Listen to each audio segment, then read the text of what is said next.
வணக்கம். டான் தமிழொலியின் காலநேர பிரதான செய்திகளுடன் நான் குணம் துஷ்யந்தன். காங்கேசன்துறை நாகப்பட்டினம் இடையிலான பயணிகள் கப்பல் சேவை இடைநிறுத்தப்படாது என தெரிவிக்கப்பட்டுள்ளது. பருவப்பெய்ச்சி மழை காரணமாக கடந்த ஆண்டு இடைநிறுத்தப்பட்டது போல இந்த ஆண்டு காங்கேசன்துறை நாகப்பட்டினம் இடையிலான பயணிகள் கப்பல் சேவை இடைநிறுத்தப்படாது என கப்பல் நிறுவனத்தின் இலங்கைக்கான பொறுப்பாளர் KM ஜாசலன் தெரிவித்துள்ளார். யாழ்ப்பாணத்தில் உள்ள தனியார் விடுதி ஒன்றில் நடைபெற்ற ஊடகவியலாளர் சந்திப்பிலேயே அவர் இதனை தெரிவித்துள்ளார். எங்கள் சுபம் கப்பல் போன வருடம் 2014 ஆகஸ்டில் இருந்து காங்கேசன்துறைக்கும் நாகப்பட்டினத்துக்கும் இடையிலான சேவைகளை வழங்கி வருகிறது. இந்த ஆகஸ்டோடு எங்களுக்கு ஒரு வருடம் கம்ப்ளீட் ஆகிவிட்டது. நாங்கள் இப்போ 2வது வருஷத்தில் அடியெடுத்து வைத்திருக்கிறோம்.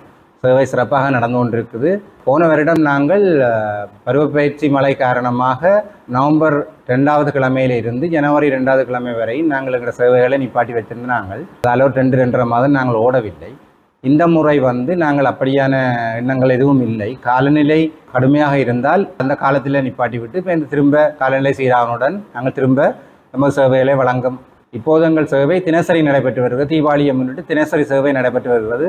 முன்பு கிழமைக்கு 6 நாட்கள், செவ்வாய் தவிர மற்ற 6 நாட்களும் செய்து கொண்டு வந்த நாங்கள் இப்போ தீபாவளி காலத்தை முன்னிட்டு பயணிகள் நிறைய வருவதனால் நாங்கள் செவ்வாய்க்கிழமையும் சேவையை தொடர்ந்து கொண்டிருக்கிறோம். அக்டோபர் 28 வரையும் தினசரி சேவை நடைபெறும். தீபாவளி அன்று மட்டும் சேவை இல்லை, 20ஆம் தேதி. அதுக்கு பிறகு தொடர்ந்து இருக்கும். பிறகு 29ஆம் தேதியிலிருந்து நாங்கள் ஒரு 2 கிழமைகள் எங்கள் கப்பலை திருத்த வேலைகள் காரணமாக சேவையை நாங்கள் தற்காலிகமாக நிப்பாட்டுவோம். நவம்பர் 3வது அல்லது 4வது கிழமையிலிருந்து திரும்ப எங்கள் சேவைகள் தொடரும். டிசம்பரும் ஜனவரியும் எங்கள் சேவைகள் தொடர்ந்து நடைபெறும். இப்போது போய் வருவதற்கு 28,300 ரூபா அறவிடுகிறோம். இங்கிருந்து செல்வதற்கு 12,300 ரூபாயும், அங்கிருந்து வருவதற்கு 16,000 ரூபாயும் அறவிடும். அனுமதி பெறாத நிதி நிறுவனங்கள் வேலணைக்குள் உள்நுழைய தடை விதிக்கும் தீர்மானம் நிறைவேற்றப்பட்டுள்ளது. யாழ்ப்பாணம் வேலணை பிரதேச சபையின் ஆளுகைக்குள் நுண்கடன் நிறுவனங்கள் தமது வியாபார நடவடிக்கைகளை முன்னெடுக்க வேண்டுமானால் பிரதேச சபையின் அனுமதி பெற்றே நடவடிக்கைகளை முன்னெடுக்க முடியும் என ஏகமனதாக தீர்மானம் நிறைவேற்றப்பட்டுள்ளது. வேலணை பிரதேச சபையின் மாதாந்த அமர்வு நேற்று தவிசாளர் சிவலிங்கம் அசோக்குமார் தலைமையில் நடைபெற்றது. இதன்போது நுண்கடன் தொல்லையால் பிரதேச மக்கள் எதிர்கொள்ளும் அசௌரியங்களால் நுண் நிதி நிறுவனங்களை கட்டுப்படுத்துவது அவசியம் எனவும் வலியுறுத்தி உறுப்பினர் அனுசியா ஜெயகாந்தினால் முன்மொழிவு ஒன்று சபையில் சமர்ப்பிக்கப்பட்டது. குறித்த முன்மொழிவில் வறிய மக்களின் இலக்கு வைத்து அதிக வட்டி வீதங்களுடன் பல நுண்நிதி நிறுவனங்கள் கண்கவர் பரப்புரைகள் மூலம் பிரதேசத்தில் உள்நுழைந்து ஏழை மக்களை அதன் பொறைக்குள் வீழ்த்தி ஏமாற்றி ஏப்பமிட்டு வருகின்றன. இந்த விளம்பரங்களால் நமது பிரதேச மக்கள் நிதிக்கான அவசர தேவை கருதி அதிகூடிய வட்டிகளுக்கு நிதியை பெற்றுக்கொள்கின்றனர். இதனால் தற்கொலை முயற்சிக்கு கடனாளர்கள் செல்லும் துர்ப்பாக்கிய நிலை உருவாக்கப்படுகின்றது.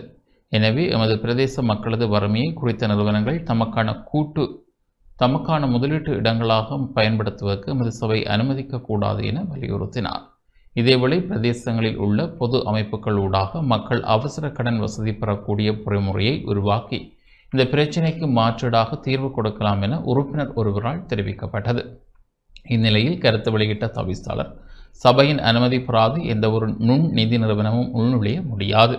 மாறாக நியாயமான வட்டி வீதங்களுடன் பிரதேச சபையின் நியமங்களை ஏற்று சபையின் அனுமதி பெற்றே செயற்பாடுகளை முன்னெடுக்க முடியும். அவ்வாறு சபையின் நிபந்தனைகளை ஏற்றுக்கொள்ளாத நிறுவனங்களுக்கு அனுமதி வழங்குவது இல்லை என தெரிவித்த நிலையில் முன்மொழிவு ஏகமனதாக நிறைவேற்றப்பட்டது.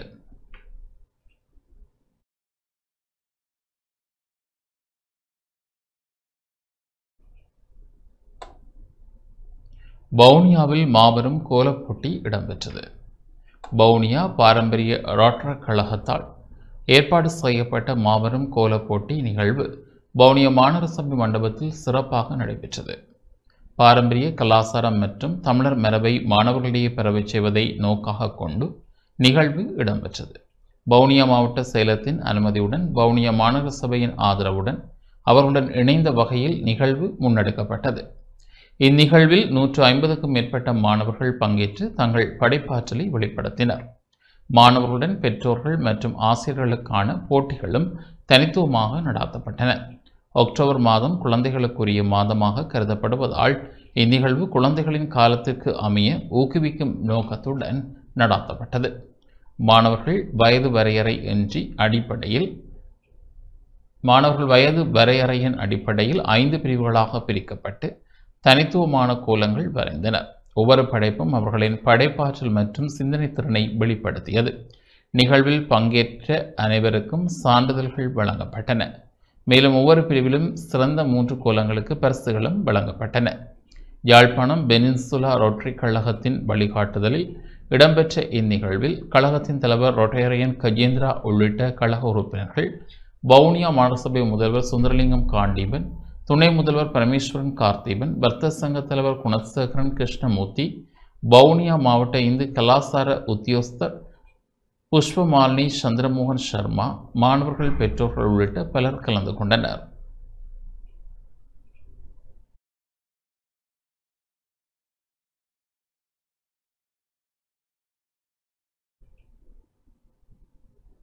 முன்னாள் அமைச்சர் மனுச நாணயக்காரர் நேற்று காலை கைது செய்யப்பட்ட நிலையில் பிணை வழங்கப்பட்டுள்ளது.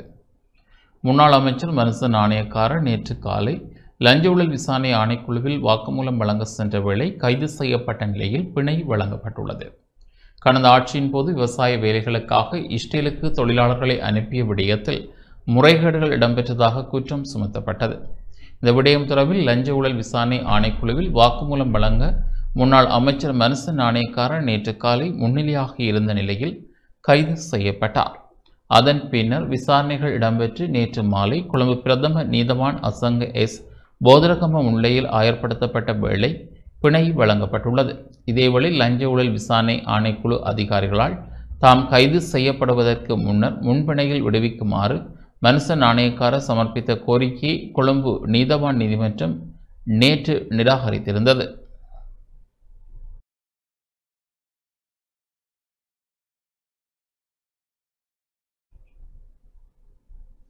மன்னார் நகரசபை குப்பைகளை தமது கிராமத்துக்குள் கொட்டுவதற்கு ஒருபோதும் அனுமதிக்கப் போவதில்லை என சாந்திபுரம் கிராம மக்கள் தெரிவித்துள்ளனர். குப்பைகளை கொட்டுவதற்கு இடம் இல்லாத நிலையில் மன்னார் நகரசபை குப்பைகளை தமது கிராமத்துக்குள் கொட்டுவதற்கு ஒருபோதும் அனுமதிக்கப் போவதில்லை என மன்னார் சாந்திபுரம் கிராம மக்கள் தெரிவித்துள்ளனர்.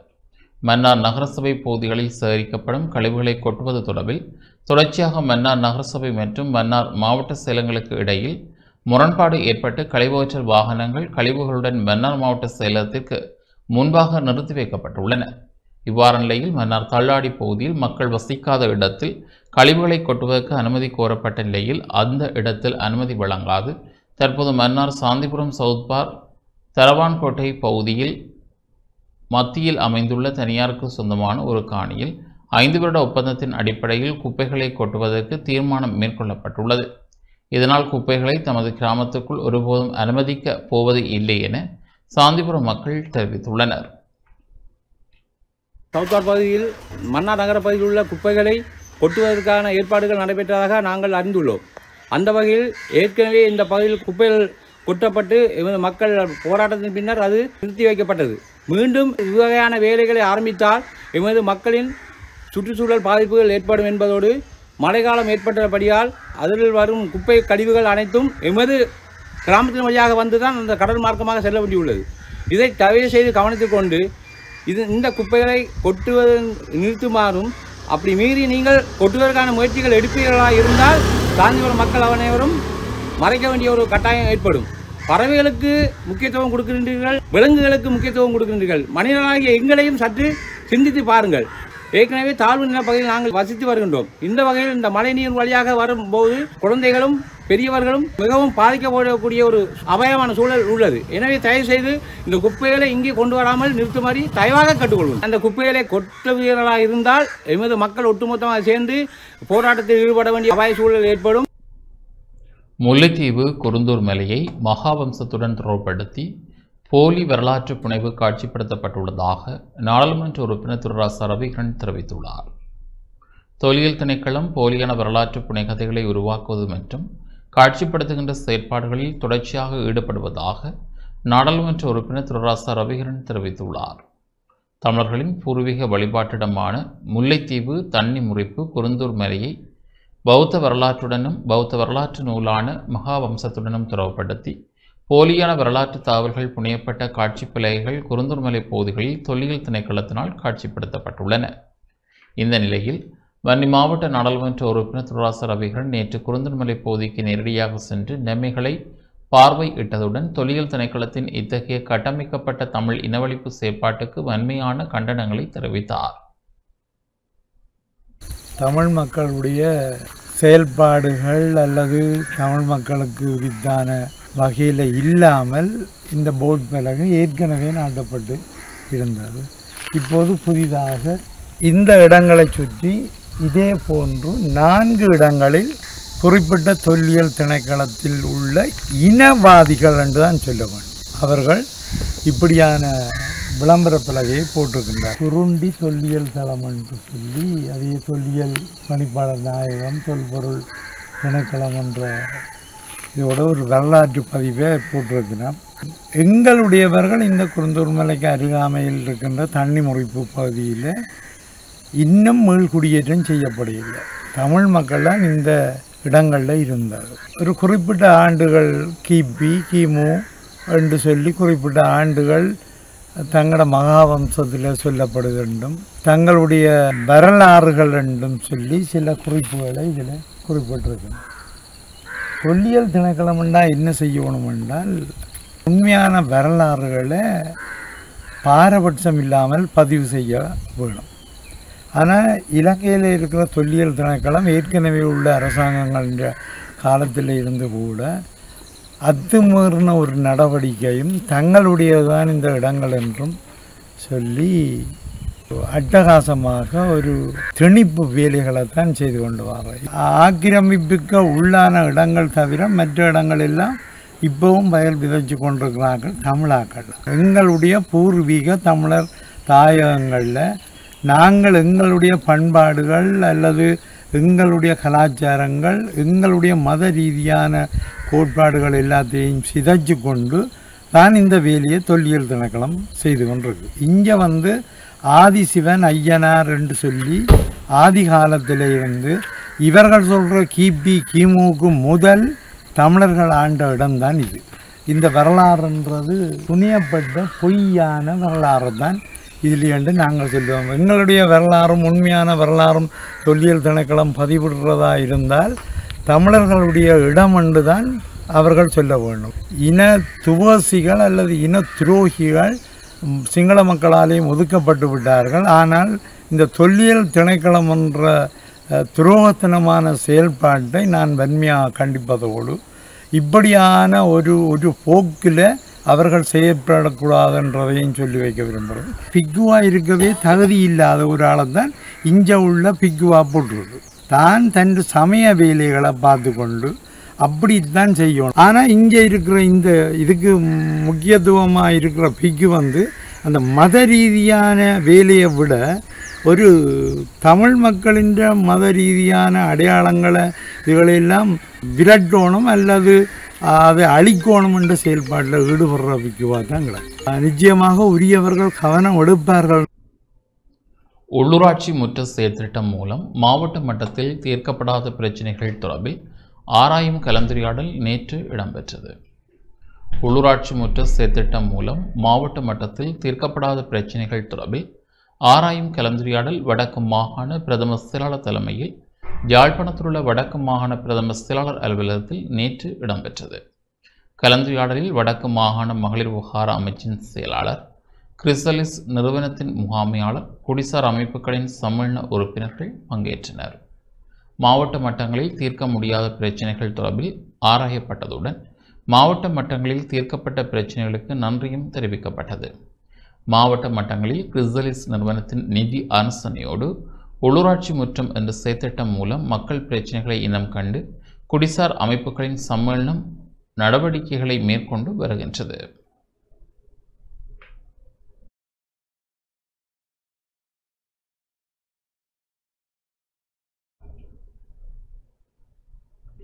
இரு அமைச்சுகளுக்கு புதிய செயலாளர்கள் நியமிக்கப்பட்டுள்ளனர். துறைமுகங்கள் மற்றும் சிவில் விமான சேவைகள் அமைச்சின் செயலாளராக இலங்கை திட்டமிடல் சேவை விசேட அதிகாரியான WWS மங்கள நியமிக்கப்பட்டுள்ளார். அத்துடன் மகளிர் மற்றும் சிறுவர் அலுவல்கள் அமைச்சின் செயலாளராக இலங்கை நிர்வாக சேவை விசேட அதிகாரியான திருமதி WMDT விக்ரமசிங்க நியமிக்கப்பட்டுள்ளார். இவர்களுக்கான நியமன கடிதங்கள் ஜனாதிபதி செயலாளர் நந்திக சனத்குமார் நாயக்கவினால் நேற்று ஜனாதிபதி செயலகத்தில் வழங்கி வைக்கப்பட்டன. புதிய செயலாளர் மங்கள இதற்கு முன்னர் பாதுகாப்பு அமைச்சின் திட்டமிடல் அனைத்து முகாமைத்துவ பணிப்பாளர் நாயகமாக பணியாற்றியுள்ளார். அத்துடன் திருமதி விக்ரமசிங்க பெருந்தோட்ட மற்றும் சமூக உட்கட்டமைப்பு வசதிகள் அமைச்சின் மேலதிக செயலராக பணியாற்றியுள்ளார்.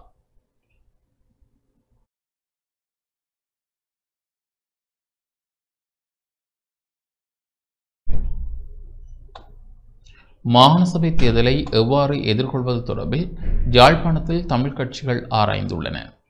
எதிர்வரும் மாகாண சபை தேர்தலில் தமிழ் கட்சிகள் ஒற்றுமையாக போட்டியிட்டு எவ்வாறு வடக்கு மாகாணத்தை கைப்பற்றுவது என்பது தொடர்பில் யாழ்ப்பாணத்தில் தமிழ் கட்சிகள் ஆராய்ந்துள்ளன. நேற்று மாலை வடக்கு கிழக்கு இணைந்த மாகாண சபையின் முன்னாள் முதலமைச்சர் வரதராஜா பெருமாள் தலைமையில் தமிழ் கட்சிகளின் கூட்டம் இடம்பெற்றது. இதில் செல்வம் அடைக்கலநாதன், சுரேஷ் பிரேமச்சந்திரன், தர்மலிங்கம் சீதாத்தன், முருகேசு சந்திரகுமார் மற்றும் வேந்தன் உள்ளிட்ட கட்சித் தலைவர்கள் பங்கேற்றனர். தேர்தல் தொடர்பில் 2 மணித்தியாலம் கலந்துரையாடப்பட்டது. முன்னாள் முதலமைச்சர் சி வி விக்னேஸ்வரனுக்கும் இந்த கூட்டத்தில் பங்கேற்க அழைப்பு விடுக்கப்பட்டது. கூட்டத்தில் பங்கேற்குமாறு இலங்கை தமிழ்க் கட்சிக்கு அழைப்பு விடுக்கப்பட்டிருந்த போதும் எம் சுமந்திரன் சுயயினம் காரணமாக பெற முடியவில்லை என தெரிவிக்கப்பட்டது. ஜனநாயக தமிழ் தேசிய கூட்டணியானது மாகாண சபை தேர்தல்கள் தொடர்பாக ஒரு தொடர் கருத்தரங்குகளை வடக்கு கிழக்கு மாகாணங்களில் நடாத்தி வருகிறது.